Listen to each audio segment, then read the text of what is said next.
Hi friends, কেমন আছো? আশা করছি সকলে খুব ভালো আছো। আমরাও খুব ভালো আছি। আমার চ্যানেলে সবাইকে স্বাগত। তো আজ নিয়ে চলে এসেছি পালং শাকের রুটি। তো আজ আমি কেমনভাবে পালং শাক দিয়ে রুটি বানাই সেটাই তোমাদের সঙ্গে শেয়ার করব। কেউ কিন্তু স্কিপ করো না, প্রথম থেকে শেষ পর্যন্ত দেখতে থাকো। আশা করি সকলের ভালো লাগবে, আর ছোট বড় সকলে এই খাবারটা তৈরি করতে পারবে। তো কোনো অতিথি আসলে তাও চটজলদি খাবার বানিয়ে দেওয়া যাবে। তো ঠিক আছে, চলো আজ কি করি না করি সব কিছুই তোমাদের সঙ্গে শেয়ার করব। এই দেখো বন্ধুরা, আজ পালং শাক নিয়ে এসেছি। আজ রান্না করব পালং শাক দিয়ে রুটি। তো কেমনভাবে আমি পালং শাক দিয়ে রুটি বানাই সেটাই তোমাদের সঙ্গে শেয়ার করব। তো প্রথমে পালং শাকগুলিকে বেছে সুন্দর করে ধুয়ে নিয়ে এসেছি, যেন একটু বালি না থাকে সেইভাবে। তো এবার পালং শাকগুলিকে মিক্সার গ্রাইন্ডারে নিয়ে নিয়েছি পালং শাকটাকে পেস্ট করার জন্য।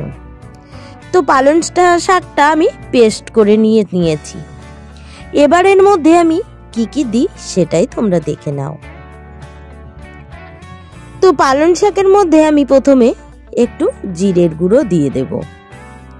যেহেতু পালং শাক এটা একটু কেমন লাগে সেই জন্য একটু জিরের গুঁড়ো আগেই দিয়ে নিচ্ছি আমি।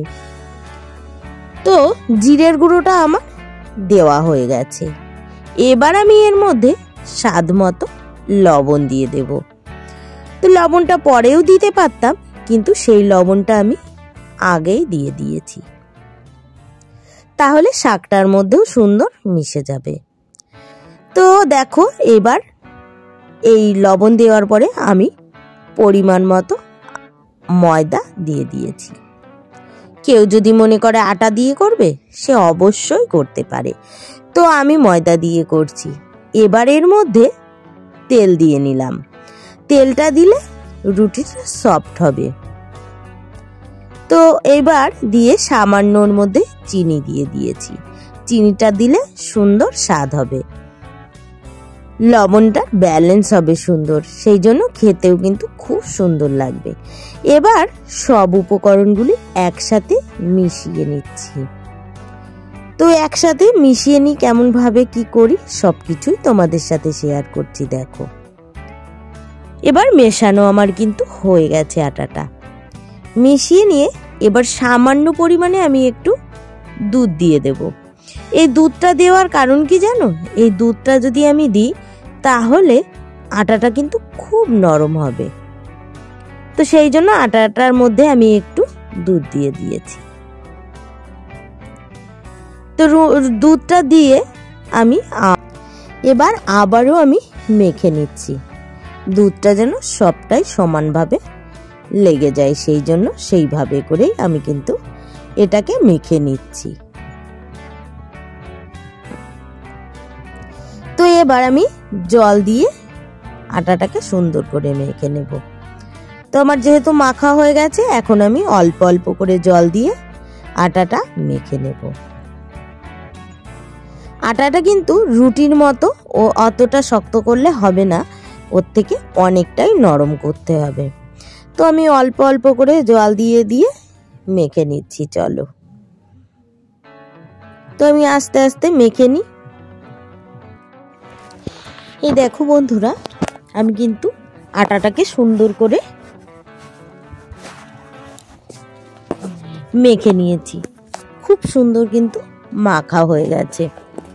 তো আটাটা যেহেতু বলেছি আগে নরম করতে হবে, তো সেই জন্য দেখো নরম করে সুন্দর করে মেখে নিয়েছি। দেখো হাতে কিন্তু চ্যাট চ্যাট করছে, তো এতে অসুবিধা নেই। আমার এটুকু নরম অবশ্যই লাগবে, সেই জন্যই আমি এরকম নরম কিন্তু বানিয়েছি। এরকম নরম না বানালে কিন্তু হবে না, সেই জন্যই আমি কিন্তু এইরকম নরমই বানিয়েছি। তো এবার আমি এর উপরে সামান্য একটু তেল দিয়ে দেব।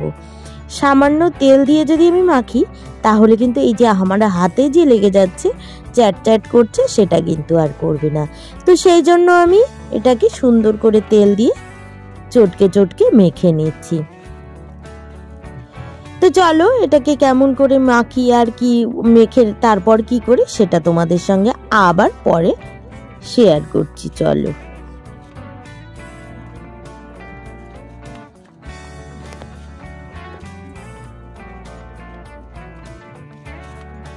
তো দেখো বন্ধুরা, আমার কিন্তু আটাটা মাখা হয়ে গেছে, দেখেছো? এখন কিন্তু হাতে সেইভাবে লাগছে না। তো এটাকে তেল দেওয়ার জন্য ওটা আর হাতে লাগছে না।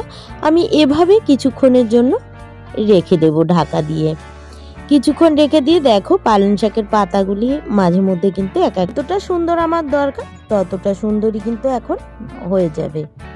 তো দেখো কত সুন্দর হয়ে গেছে আমার মাখাটা। তো এবার আমাকে লেচিগুলি কিন্তু কেটে কেটে নিতে হবে। তো চলো লেচিগুলি কেটে নিই।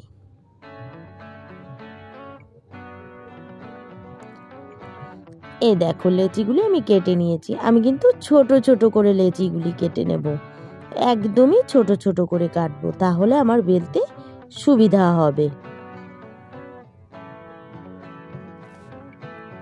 এবার দেখো বন্ধুরা, আমার সব লেচিগুলি কিন্তু কাটা হয়ে গেছে। তো আমি একটা একটা করে কিন্তু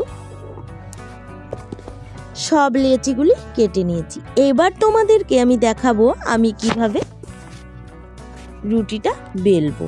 তো চলো।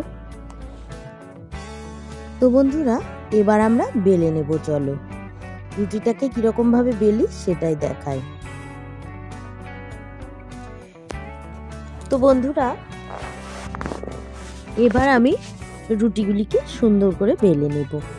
যেহেতু সুন্দর করে গোল করে না বেললে রুটিগুলি কিন্তু দেখতে ভালো লাগবে না।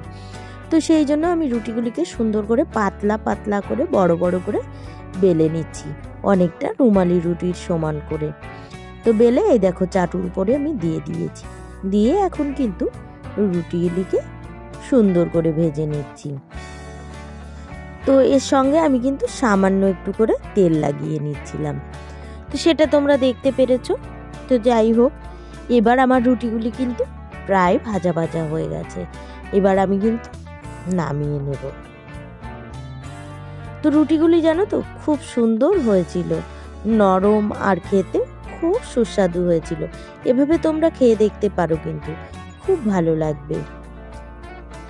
বাড়িতে যদি কোনো অতিথি আসে তাহলে যদি মনে করো আমি কিছু বানাবো, কিছু নতুনত্ব তাদেরকে দেব, তো তাহলে এভাবে দিতে পারো। কিন্তু খুব সুন্দর একটা খাবার, খেতেও কিন্তু খুব সুস্বাদু। তো আজ এ পর্যন্তই। যদি তোমাদের ভিডিওটা ভালো লেগে থাকে তাহলে লাইক কমেন্ট শেয়ার করে দিও, চ্যানেলটি সাবস্ক্রাইব করে দিও, পাশে থাকা বেল বাটনটি বাজিয়ে দিও আমার সকল ভিডিওর আপডেট পাওয়ার জন্য। তো এভাবেই সব রুটিগুলি আমি ভেজে নিয়েছি। তাহলে বন্ধুরা সবাই ভালো থেকো, সুস্থ থেকো। সবার সঙ্গে দেখা হচ্ছে আবার নতুন একটা রেসিপির সঙ্গে, নতুন কোনো দিন, নতুন কোনো